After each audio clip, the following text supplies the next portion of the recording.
प्यारे बच्चों, हम नव्यम पुस्तक से 11वां पाठ संगणकस्य उपयोगा ये पाठ आपको पढ़ाएंगे आज। लेकिन इसको पढ़ाने से पहले आपको कारक चिन्ह का याद करा दें, जो हमने आपको कक्षा में भी बताए थे। जैसे कर्ता का चिन्ह क्या होता है? ने। कर्म का चिन्ह को। करण कारक का चिन्ह होता है से, के द्वारा। तो इसमें, और उसी को हम तृतीया विभक्ति भी बोलते हैं, तो इसमें करण कारक अर्थात तृतीया विभक्ति का ही प्रयोग किया गया है। जब आप देव के रूप याद करते हो तो उसमें बोलते हो देवेन, देवाभ्याम, देवई। तृतीया विभक्ति के रूप होते हैं फलेन, फलाभ्याम, फलई। ये फल शब्द के रूप होते हैं।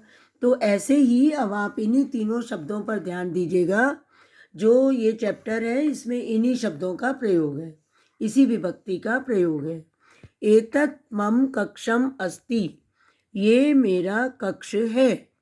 अहम संगणक यंत्रेण कार्यम करोमि, मैं कंप्यूटर से, संगणक यंत्र कहते हैं कंप्यूटर को, मैं कंप्यूटर से कार्य करता हूँ।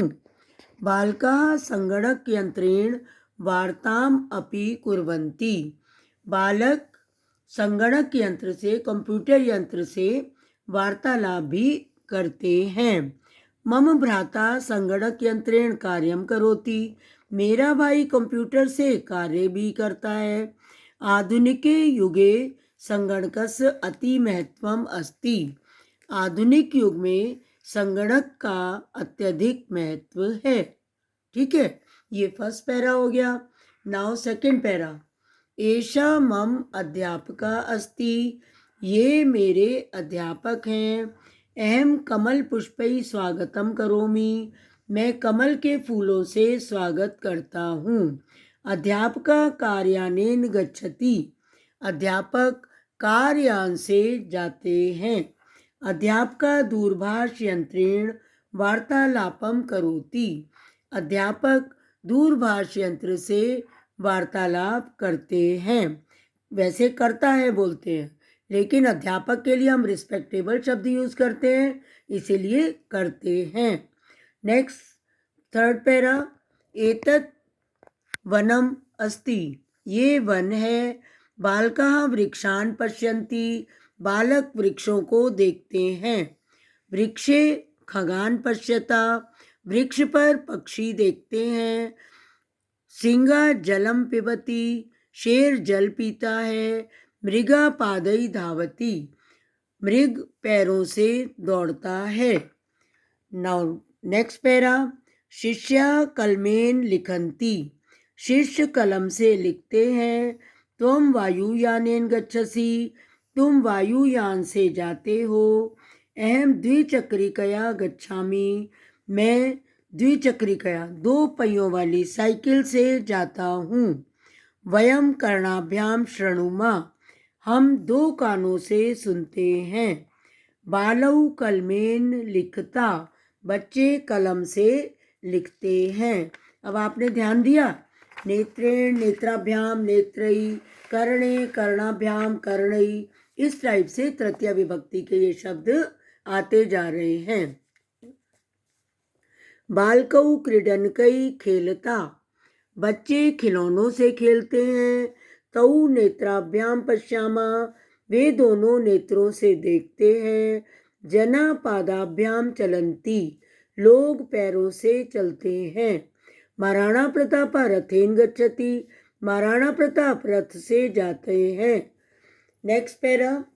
पर्यटका कार्यानेन लाल किलाम गच्छन्ति, पर्यटक कारयान से लाल किला जाते हैं। ते पादाभ्याम चलन्ति, वे पैरों से चलते हैं। पैर दो होते हैं, इसीलिए द्विवचन लगाया पादाभ्याम। बालका मुखेन खादन्ति, देखिए मुख एक होता है, इसीलिए मुखेन, बालक मुख से खाते हैं। तौ नेत्राभ्याम पश्यता, वे दोनों नेत्रों से देखते हैं। रामा त्रिचक्रिकया गच्छति, राम तीन पहियों वाली अर्थात ऑटो से जाता है।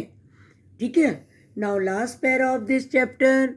वानरा दंतई कदली फलम खादति, बंदर दांतों से केला खाता है। साध्वी हस्ताभ्याम पुष्पाणि आनयति, साध्वी हाथों से पुष्प लाती है। 2 हाथ होते हैं इसलिए हस्ताभ्याम। मत्स्य जलेन जीवंती, मछलियां जल में जीवित रहती हैं।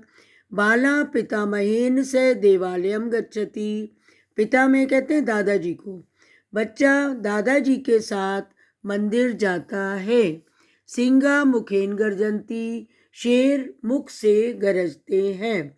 इसके बाद थोड़े से ही शब्दार्थ हैं आपके, जैसे पर्यटका मीन्स मुसाफिर, पादाभ्याम पैरों के द्वारा, गर्जंती मीन्स दहाड़ना। ये सब याद करने आपको। दंतई दांतों के द्वारा, संगणक यंत्रेण कंप्यूटर के द्वारा, दूरभाष यंत्रेण टेलीफोन से। ठीक है, उसके बाद MCQs तो आपको हर चैप्टर के लर्न करने ही हैं। जैसे युवाम डैश सह वार्तालापम कुरुथा मित्रई सह। सेकंड वाले में गजा डैश धावती, गजा पादई, हाथी के 4 पैर होते हैं इसीलिए पादई धावती।